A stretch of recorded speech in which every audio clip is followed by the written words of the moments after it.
Good evening and thank you for joining us on Sunday Interview. I'm your host, Grevazio Zulu. Now, countries world over, when faced with an economic crisis, have often introduced austerity measures that help restore economic stability.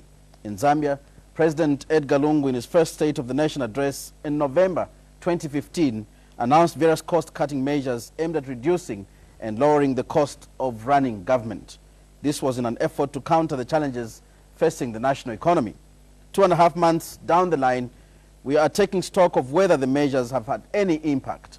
Plus, the civil service, in its current state, is it a tool for service delivery and development or just a rock around people's necks?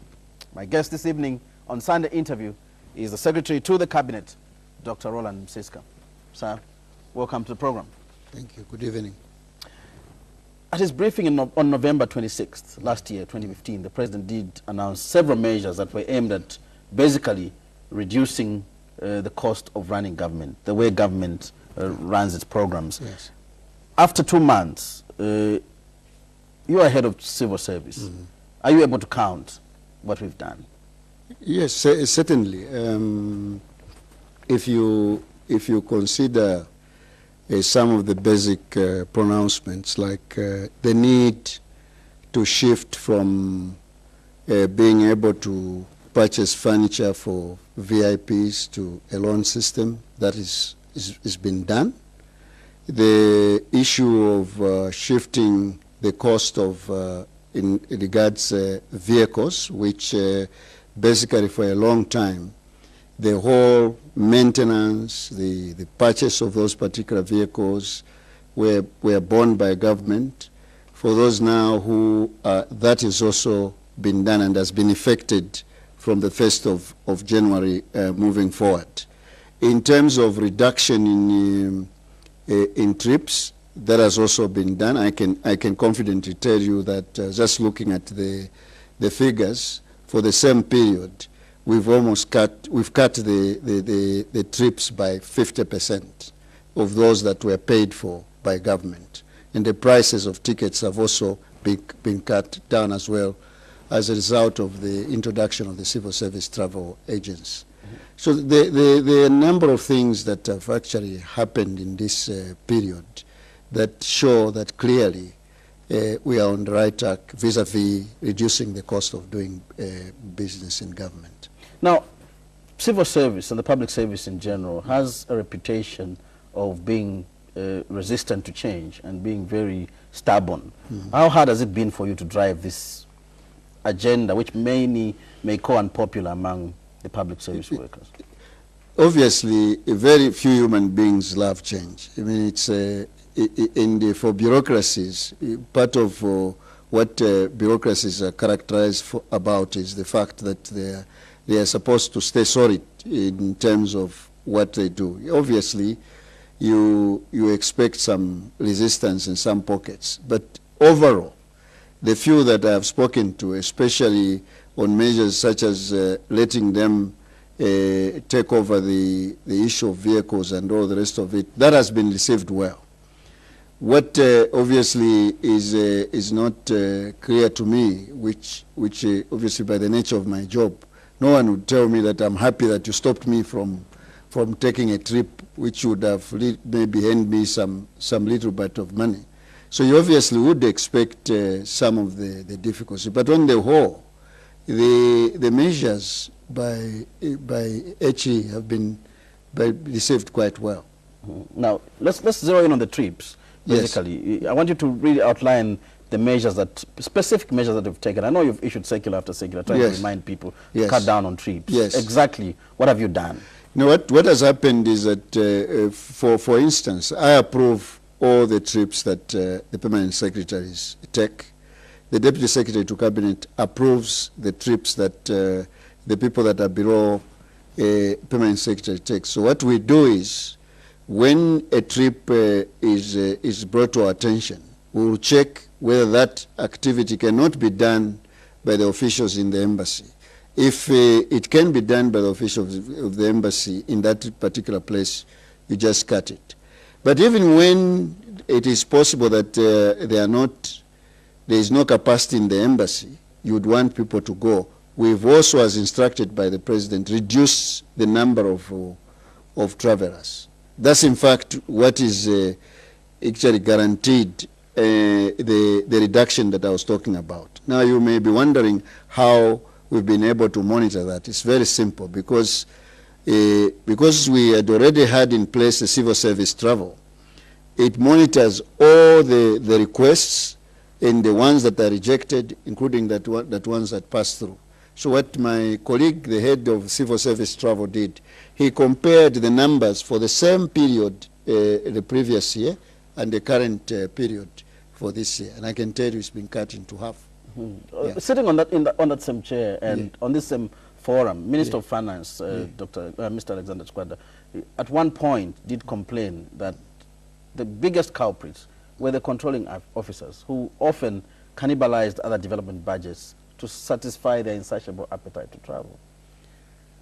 Now how easy has it been for you to control that?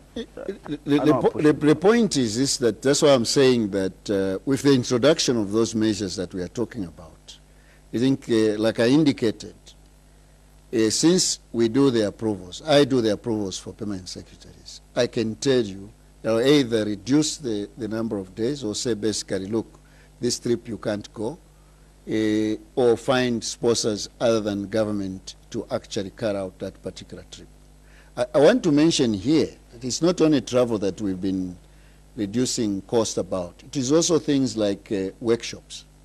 But you see, that is a double-edged sword, in a sense that for workshops, it is also important for the hotel industry and the lodges to move. So you have to balance, you make sure that the request is for a genuine reason, and therefore you allow or you don't allow as a result of what you see. But I can tell you that the numbers are there. They're showing that clearly for the same period we have reduced. And if for workshops, in fact, what I've normally done, and my colleagues, the DSCs, if you ask for 7 days, then I realize that, well, this work can be done in 3 days if you added 2 more hours, because that's why you are in residence. Then I would write back and say, look, I have approved, but I'm reducing it from 7 to 3 days, and please work up to 20 hours. After all, you are in residence.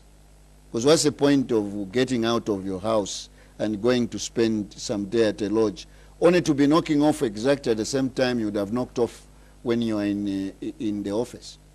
Now, you've talked about international trips, you've talked about workshops. Yeah. What about the local trips? Even those, it's the same thing, because what it is that, you know, I have seen this, that many times those of us from the Lusaka would want to go and supervise the works right up to the district level. Even there, if you look at the figures, there is a considerable reduction just from the period the President announced that to date. Now, one is bound to ask, SC, did it have to take the President? Well, did it have to take this crisis for the country to wake up? I mean, 50%, cutting off 50% of trips, it means we undertook so many irrelevant ones. Yeah, we see, the point is that, you know, in every change process, there must be a burning platform. It is very difficult to legitimize, especially austerity measures or cost-cutting measures, when people are feeling comfortable. In this particular context, when it comes from the highest person in the land to say, look, this needs to be done, and we have a crisis. But I am, and it is my hope and prayer now that as we go forward, even when we bounce back, we'll maintain the same culture over time. Because really, if you think about it, once we get used to the culture of making sure that we scrutinize all our trips and the rest of it, we could maintain this for a long time. I can give you an example. When in 2011, for example, we used to take every civil servant to their homes. But from 2013, we cut off that. At first, it was painful.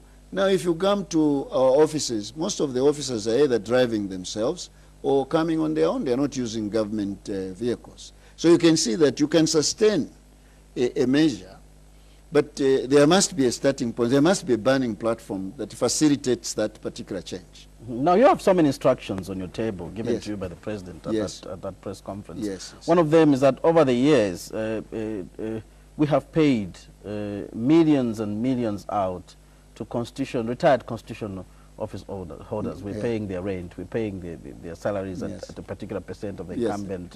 We're buying them vehicles, we're building them houses. Yes, yes, yes. This is another instruction you have to reduce. Yes, exactly. And we have done the exercise. Now, you need to understand, and the president was very careful in this, being a lawyer himself.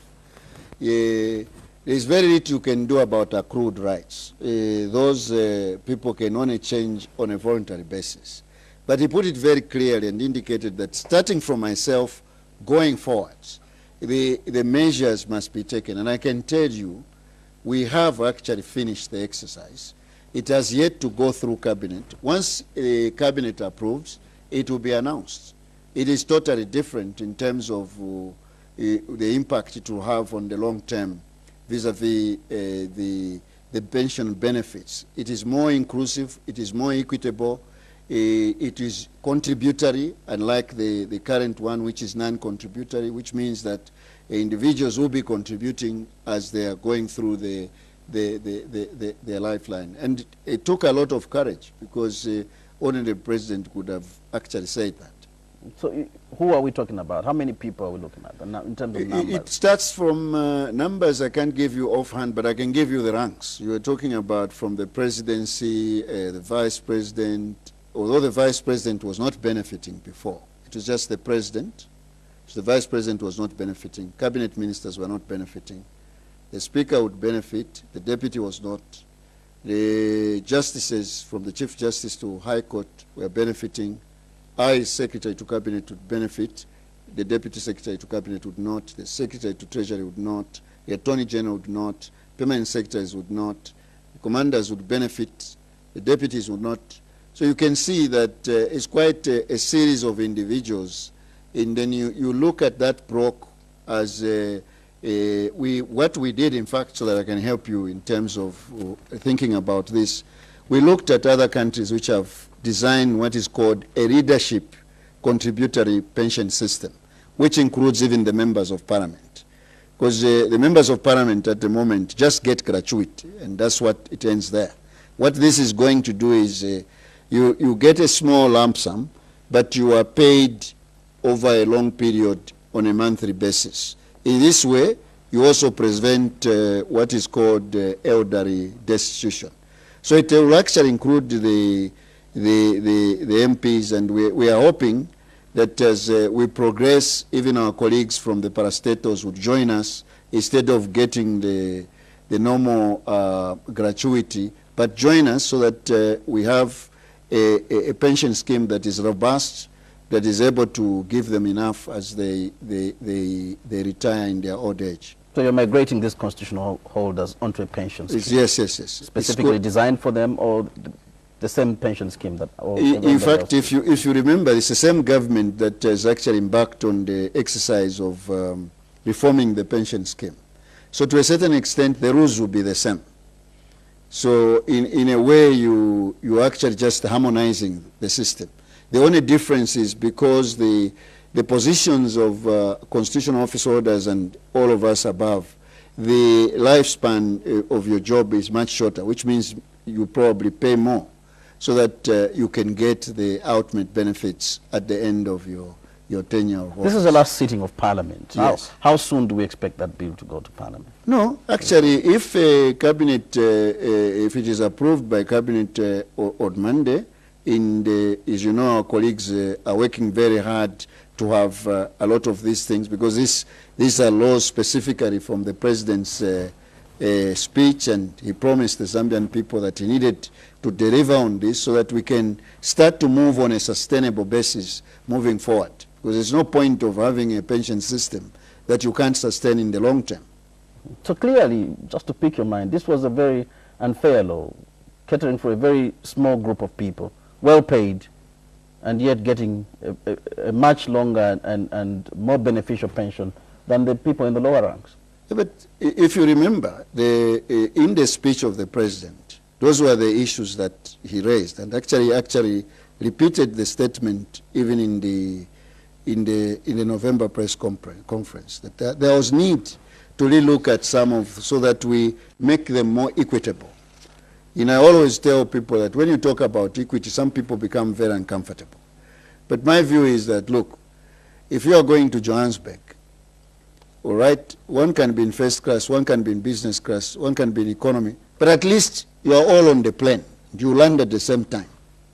You get my point. Now let's look at other measures. One other one is that of vehicles and furniture. I want you to explain this in detail. What happens to the personal to order vehicles? Yeah. You're supposed to introduce a scheme. Yes. A loan scheme. Yes. What used to happen, let me start with what used to happen in the past. From permanent secretaries upward, the constitutional office holders, you were entitled to a person to order and a utility vehicle. Now, the person to order, at the end of your term of office, it was sold to you at a very, on a 25% yearly formula reduction. Okay. Now, what this inevitably meant is that you buy this vehicle at, say, 100,000. By the time you are selling it to me, you will not even be able to recover that 100,000 that you sold it. So it probably meant not even recover the insurance cost. Yeah, just a fraction of what you would recover, especially if it has been there for more than, say, 4 years, because that makes it almost a 25% discount. That's 100% basically. So it becomes book value. Now, the new scheme says, okay, you will have your person to order, but instead of you getting it free, you are going to pay, the government will only contribute the duty part of it, since you'll be using the vehicle for official duties as well. But you will pay the full costs, which means that if the bank that we've created, the microfinance bank, manages that loan, that scheme, that revolving fund properly, we don't need to go to Treasury to ask for more money to buy new vehicles. But also, because it's your car, you will pay now for maintenance and for insurance. I can give you examples. For example, for maintenance, if you take a GRZ vehicle and say this is a GRZ vehicle, you will be asked for a price that is much, much higher than if you took the same vehicle individually. So we are hoping that by this measure, not only are we reducing the cost of maintenance of the fleet of vehicles, but we are also making sure the market, the maintenance market, begins to behave a little bit better than it is behaving now.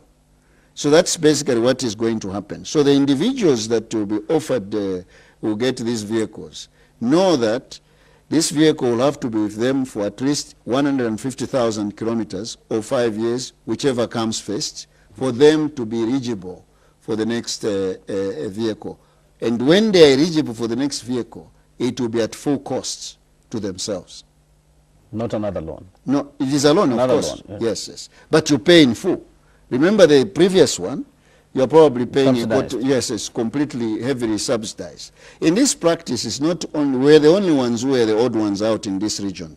If you go to South Africa, Botswana, I think even Zimbabwe, Lesotho, Swaziland, definitely this is what they've been able to do for all these years, to maintain the pool of vehicles that government... when did this take effect? Where? First of January. The same applies to furniture? The furniture 1st of January as well. So because you see, the interesting thing about furniture is you buy furniture for somebody, then I leave. Then somebody else comes into that house, you buy another set of furniture. Now, even if I had my own furniture from home, which is durable, now if I say to you, no, okay, fine, you want a new furniture, here's a loan, you pay for it a full cost. I'll think twice on whether I should be changing that furniture as regularly as I'm supposed to do. So in this case, you've completely stopped buying furniture for people. Yes. They have to get a loan to exactly, get exactly. Now, you're varying people's conditions of service. Yes. How are you maneuvering around This is why I told you that for the accrued rights, you know, the previous contracts will run to completion. When you start the new set of contracts, that's when you do the sort of things that I'm talking about. So we're very responsible government. For example, you cannot do the same for those who have these embedded in the relevant acts of parliament without actually a review, because the law does not permit you to change accrued rights of an individual unless they volunteer to go into that new scheme. But in this particular context, it is easier to change because the contracts are drafted as the person is coming into the service. And the president put it very nicely, said, starting from here, going this way. Which means clearly we're not saving much because most people have their contracts running. No, we only be able to save once we get so many new people on the contract. We are, because you see what you are not considering. For example, let's take the car issue. Starting 1st of January, no more maintenance for about 4,000 cars. All right? And the maintenance bill is not small. Then a proportion of that, even the insurance, you want to be paying. You know, you're releasing those resources for other activities of government. I don't need now to go back to Treasury and ask them and say, look, buy for Dr. Msiska. Like, for example, I'll give you an example. I was fortunate to have been sworn in almost 3 times as permanent secretary at a personal to order. So I could have bought that one. Then I became DSC. I was sworn in. I could have bought that one. Then I became SC. I could have. Are you getting my point? Now, obviously, if it's a loan scheme, I'll be very smart. I'll be wise for me to buy in 3 years 3 new cars. What would I need them for? So this scheme is being applied to ministers as well? Remember, the ministers have a different scheme. In fact, there are fewer, if you think about it, in terms of numbers. But the furniture scheme, in a sense, yes, I think it is certainly, because the president said going forward. So we'll have to clear. But they'll still need, some of them will still need ceremonial vehicles, because you don't want, you have a visiting dignitary and then somebody walks in with a Vitaz. It will be a challenge. Well, let's move on from the cost-cutting measures. I want us to look at corruption and productivity, particularly. The civil service, government has come under attack several times on issues of corruption, matters of corruption. Yeah, but the bulk of it has been on politicians. And yet, the bulk of corruption, petty corruption, is happening in the civil service. This is, I think, what you should do is call the DG anti-corruption.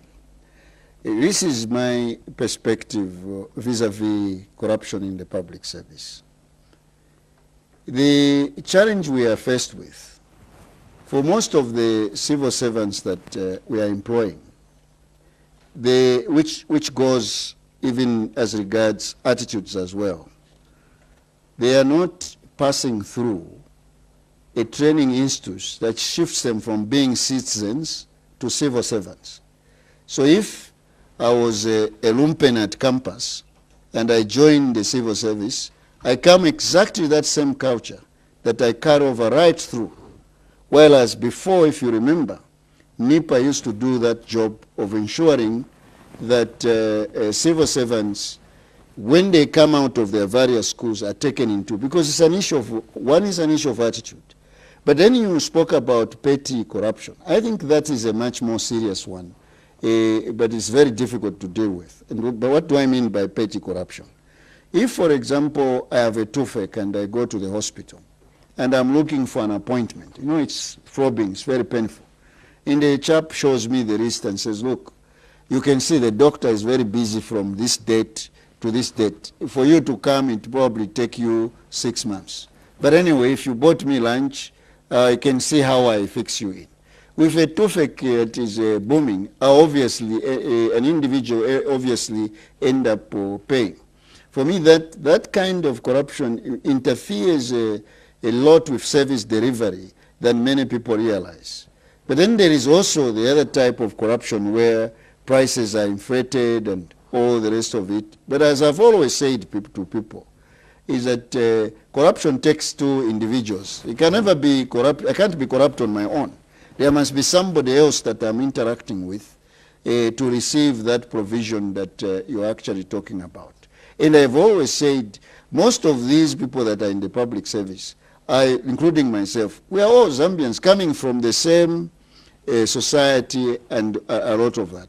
So until we get to a place when we do not applaud wrong things, and the attitudes begin to change, definitely the issue of corruption is a very serious issue that everybody needs to deal with. And if you look, as I was telling somebody, that many other countries are struggling with similar issues, because wherever you have human beings, this is it. But I'm not saying it cannot be dealt with.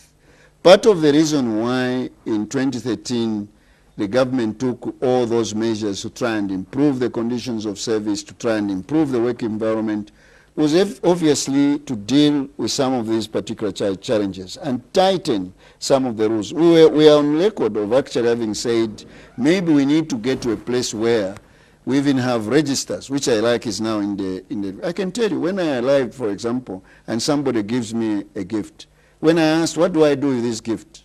There was no answer, because we didn't have it in our rules and procedures. But now we have it in the current, I think it's in the current rules that are coming up, where not only is disclosure going to be only for the president and the others, but even those of us in the civil service that are dealing with procurement, controlling officers, so that we are able to assess what is happening. Now, when you look at, you've mentioned something about NEPA. That Yes. should be in your court to deal with. Exactly. What, in fact, I can tell you that the cabinet has already made a decision that we are going to reinvigorate what we are calling the National School of Government. The National School of Government's responsibility is to do two things. One, to make sure that the people that are joining the public service understand that you have to shift from being a citizen to a servant. You are not a lord. That's number one. Number two, it will also make sure that we pass exams to progress. You see, in the past, in certain countries, what you do is you cannot move from one level to another level without actually having passed that exam. Mm-hmm. So that's one of the key elements that this thing brings in. Now, you haven't still said how we can address that problem. Which one? The corruption in the civil service. Yeah, but it's like I told you. Apart from NEPA. Yes, there should be some other drastic measures. We have, I can tell you that where we have had evidence, we have dealt very drastically with those particular individuals. In fact, I did send out a circular, I think it was last year or the year before, where we discovered that some of the, because you need to understand, some of the charges that are given that as somebody being corrupt, when they go through the court process, many of the people are actually acquitted.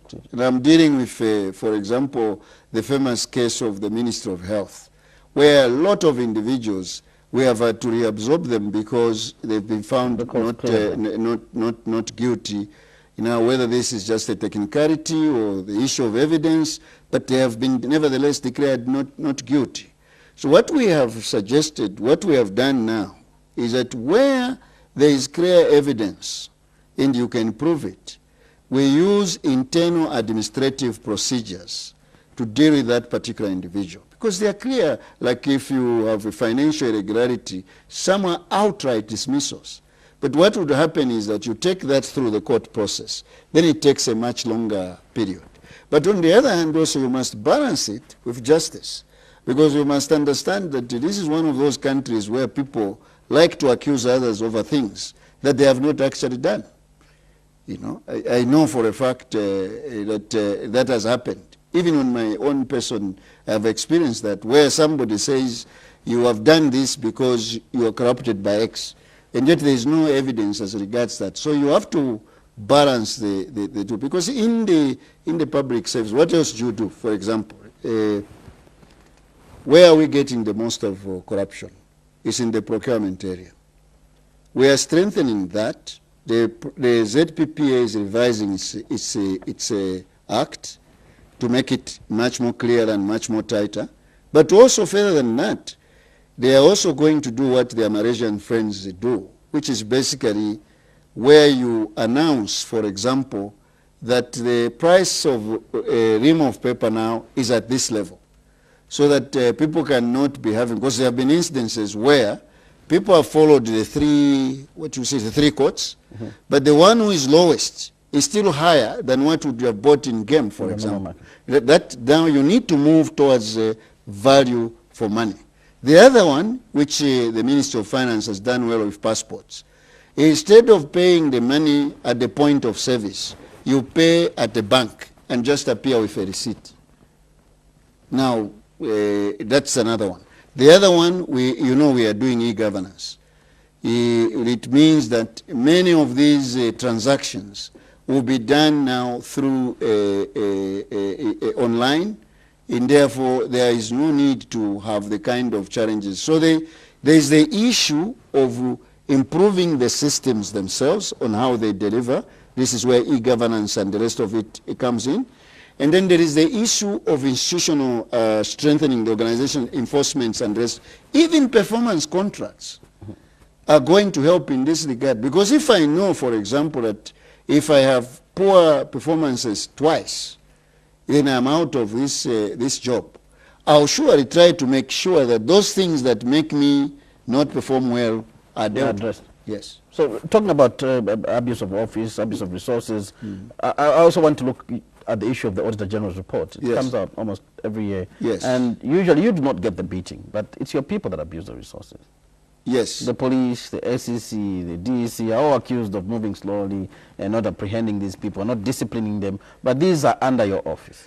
Yes, you see, the point is this, that like I said, if there are administrative measures that can be taken if a person commits an offense, but if you decide to take it into court, then you have tied my hands, because it will be contempt of court if I start dealing with the same matter. Are you getting the point? Yes, yes. Yes, if for example, you are taken to court, you have cut out the administrative side.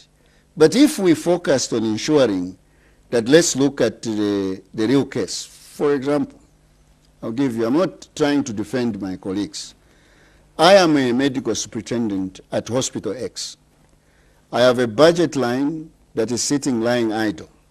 And I'm being threatened that the electricity will be cut off if you don't pay today. And I know that there are children in ICU.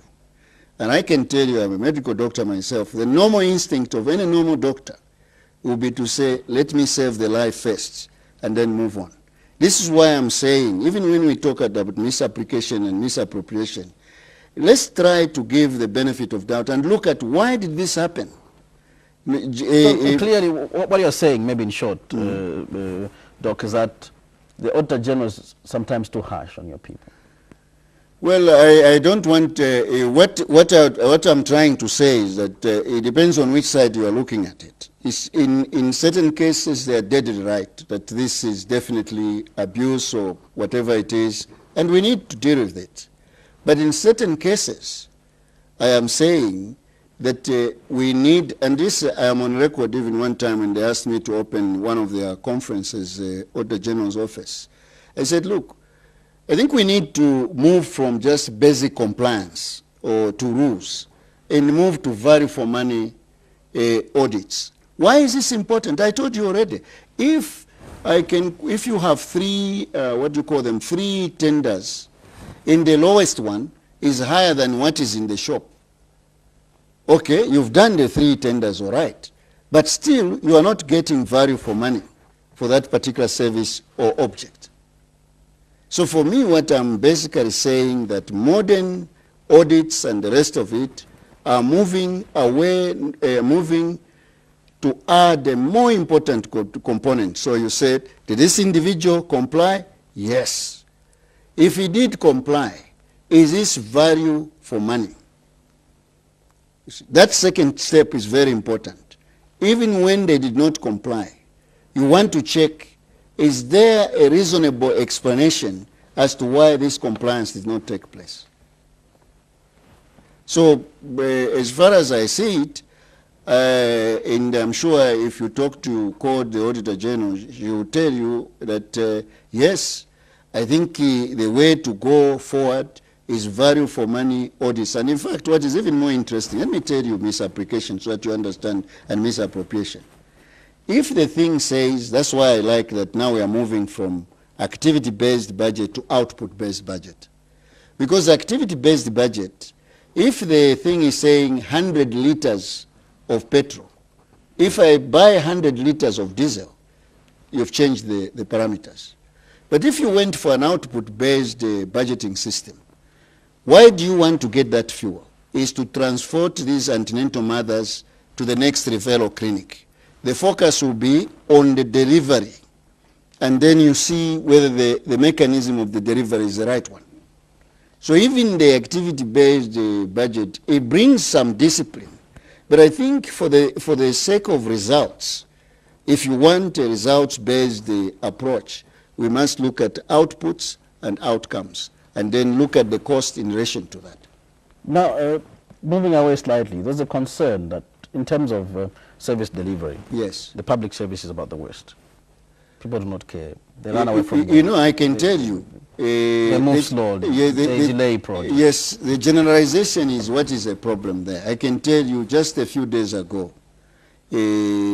somebody came from UAE and had gotten a visa online from the immigration department in 30 minutes. He said this does not happen, not even in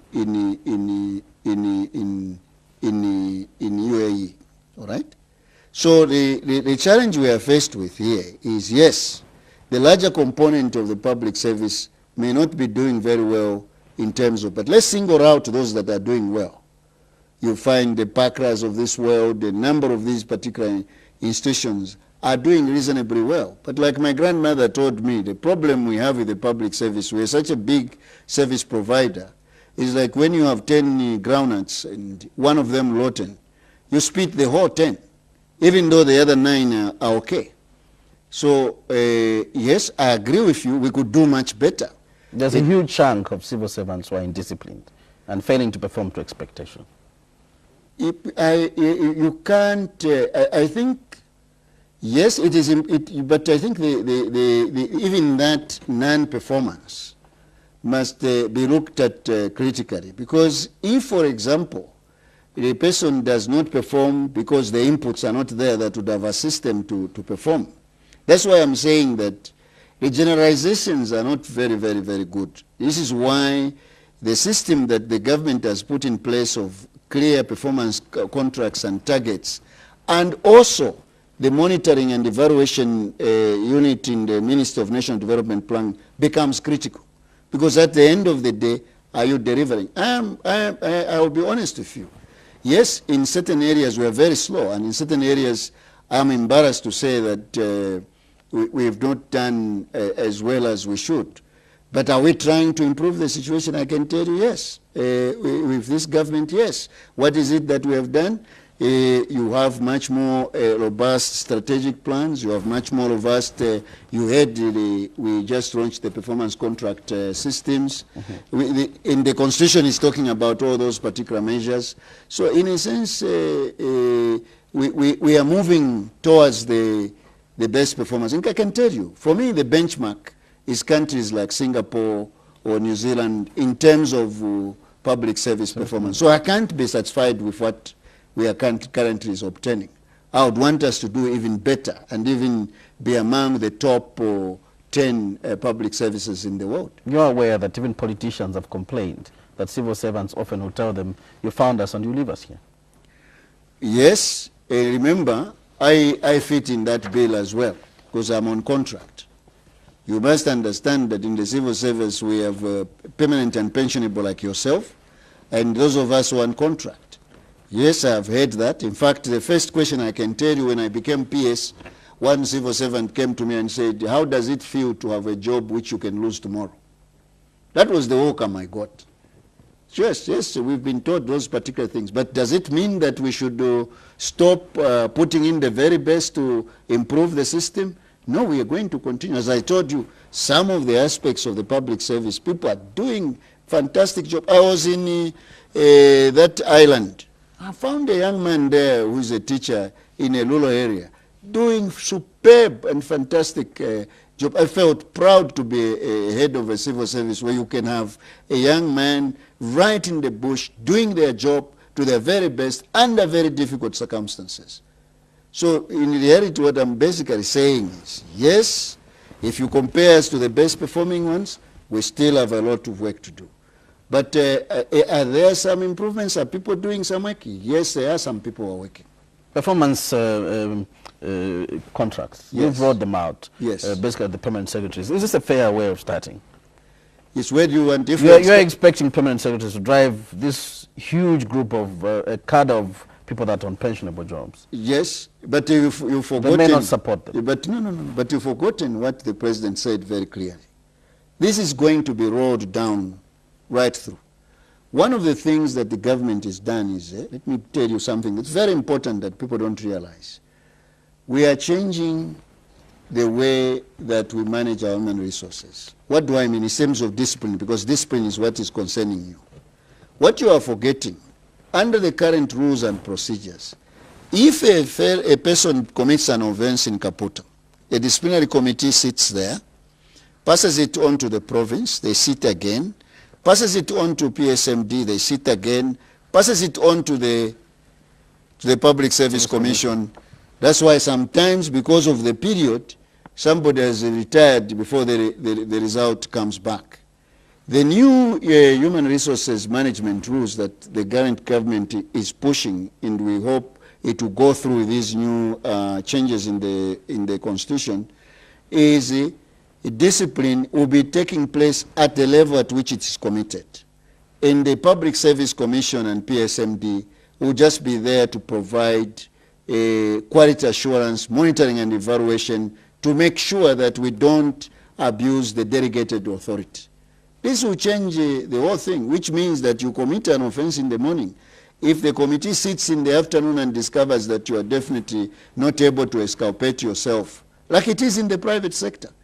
In fact, I'm told in the mines, if you committed an offense in the morning and they met in the afternoon and had a committee and discovered that you were guilty, you were chucked out.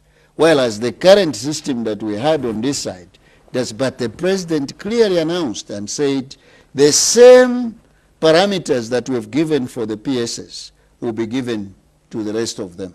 When do we see the rollout? But you know what is interesting? It is in 1997, when the performance contracts were supposed to be given to the PSs. You need to understand that the lower ones still had the appraisal system. But it is the same thing I told you about the process of how you go about disciplining these people. So many people tended to prefer people being transferred from one section to the other. The new system, just as we've said for the PSS, that you don't perform twice, but properly, you know, the door is yours, you leave.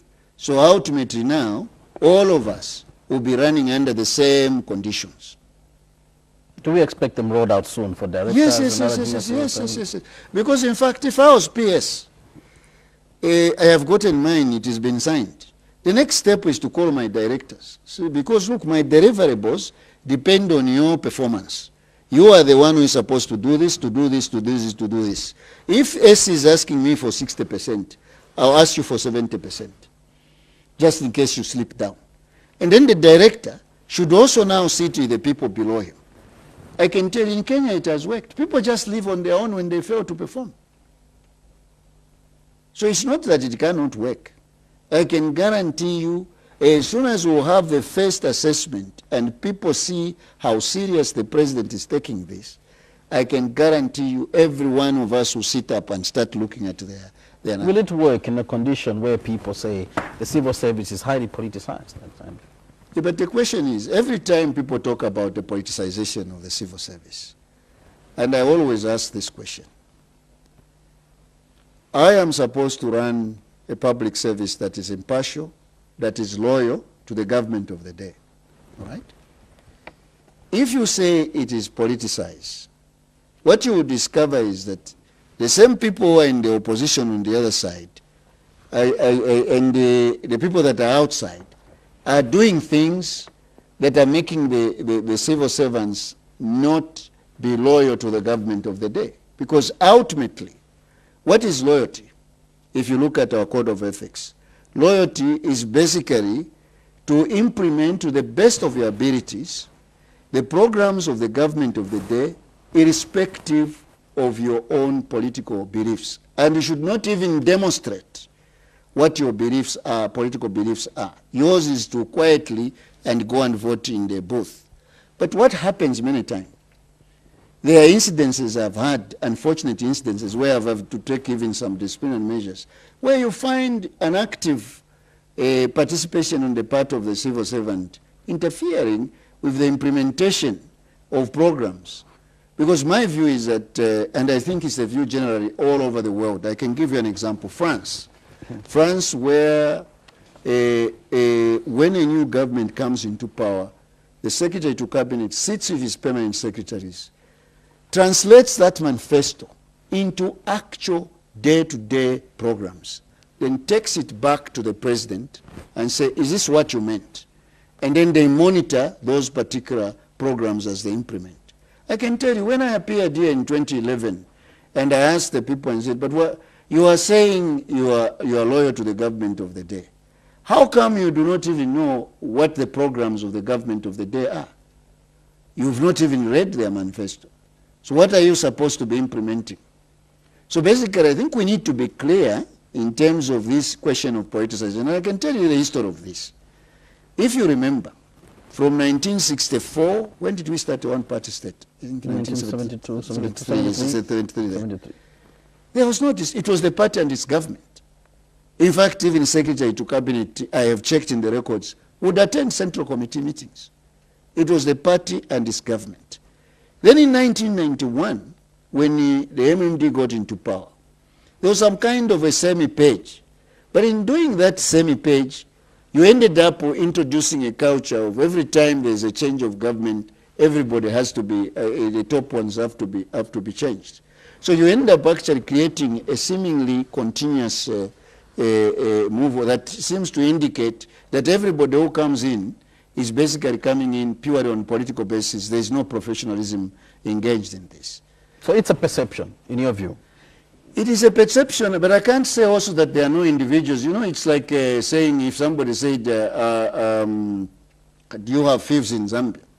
Well, the ones I'm coming into contact with for the moment may not be. But does it mean there are no thieves in Zambia? There may be some individuals within the system, but we try to the best. What I'm trying you, the assurance I'm trying to give to the public is there are attempts, even now I can tell you, I'm actually sitting now, writing guidelines, like I did during the transition, on the behavior of the civil servants during this electoral period.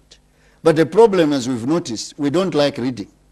So you find that the very same things you've stopped people from doing.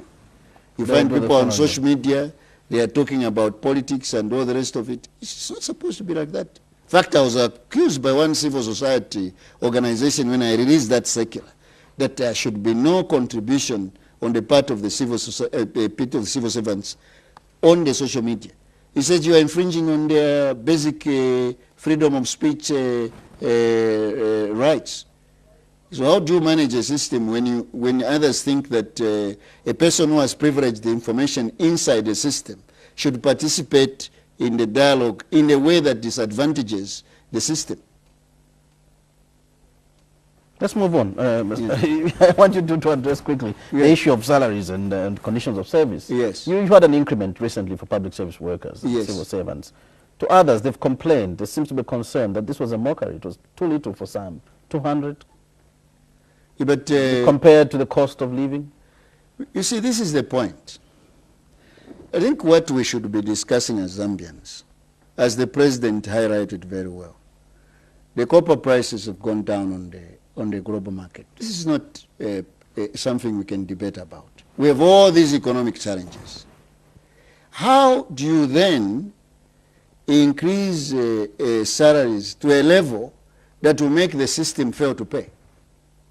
I can tell you, for example, in Ecuador, the civil servants in Ecuador offered voluntarily, when the oil prices went down, a 10% reduction instead of an increase. Maybe their salaries were better. No, but yes, of course, but think about it. What is the point of me telling you, Grevazio, that I'll pay you 2 billion per month when I can't mobilize that 2 billion? What we need to do is, how do we improve our productivity so that we increase our, let me give you an example.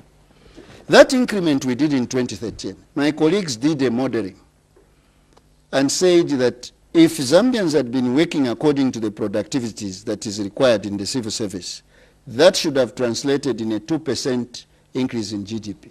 What happened instead? We went the opposite direction.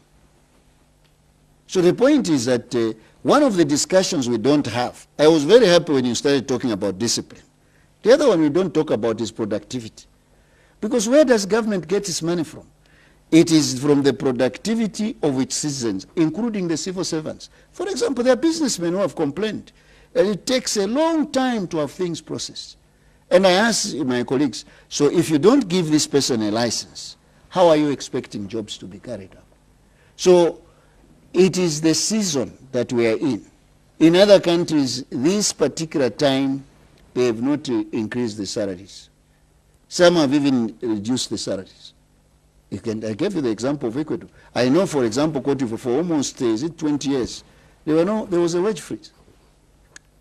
Government conducted in 2010 commissioned a salaries review commission whose 607 pages document was released in 2011. It highlighted a lot of anomalies and discrepancies in payments, particularly in parastatals. Exactly. Yes. Have you started working at normalizing this? Exactly the point. In fact, if you remember, the first thing that the government did after going through that report is we produced what we called an integrated strategy for 10 years period to adjust the conditions of service. Now, what are we trying to do in this? We've created certain principles, the life cycle, equal pay for equal work that were developed. The unions have bought into it. The idea is, Grevazio, if I'm director in one arm of government, I must get the same, if we are doing the same job as a director in another arm of government. Because there were certain instances where a director in the main civil service gets less than a driver in a parastatal. All right? So now we are saying, but you can't change that suddenly because the gaps are not small. They are very, very big. So one of the things that you do, and that's what our colleagues in that salary review commission recommended, is that number one, create an independent emolument commission, which I'm happy with, is in the current constitution. That independent emolument commission, because they identified that one of the problems was you had multiple points where people were negotiating for their conditions of service, and nobody paid attention to the ability to pay. To the extent that, as you saw in that report, they're saying we are reaching almost 72% of our budget was going on salaries, and then a price. So we have started that process. It's a painful process. That was the reason, in fact, we discovered part of the challenge also was, in certain instances, you find an institution has 50 allowances. How do you compare that with an institution which has only one allowance? So the first step was to consolidate this and start now to harmonize across, and then also did what we call a job evaluation and degrading exercise, so that you are comparing like to like. I can tell you, and in fact I should advise you, call PSMD. She will take you through the entire process, and we are still working at it. It was unbelievable. The distortions are unbelievable. I can tell you, in one particular instance, which I remain unnamed, just the housing allowance was higher than even the Secretary to Cabinet salary. So at the end of the day, why did this happen? Well, because each institution negotiated itself without consideration to the general overall macroeconomic parameters. I wanted to look at the national airline quickly. I know we should be running out of time, short of time. The establishment of national airline was one of the issues deferred by the president due to the current economic conditions. But we've heard in the news that France is able to help. Yes, yes, yes. Is the idea still packed, or it's... The key words is deferred. And I think what the president has done is more than even taking into account the deferment. I don't know if you know that planes registered in Zambia are blacklisted for Europe. One of the things that he negotiated in France is to see how the French government can also help us in clearing some of the challenges that are within the management of the aviation industry in terms of capacity building for training of controllers, managers, and all those particular problems that we are faced with, so that the blacklist is removed, so that even if there was a private airline registered here that is Zambian, it can fly to Europe. So that is a very huge thing, because it will help us in getting access to that. The second point, obviously, I still have to look at the details, I must confess, is the fact that clearly the French government is saying it will help us with the support of the Airbus and ATR in moving these particular processes forward. Because as the President rightly has pointed out in a certain fora, if you are going to move towards agro export, you need direct flights to Europe. If you want to increase the tourists, you need also a similar arrangement. And the prices of ticketing, because now people know that we are in their hands, are multiplied beyond measure. Mm-hmm. Now, what is the model like? I know it hasn't been launched okay, yet. Yes, yes. Government-owned? Yes, you see, this is very important. This is very important because people have said we cannot own a national airline. But if you check the 10 best performing airlines in the world, about 7 of them are owned 100% by government. But we have experience. Yes.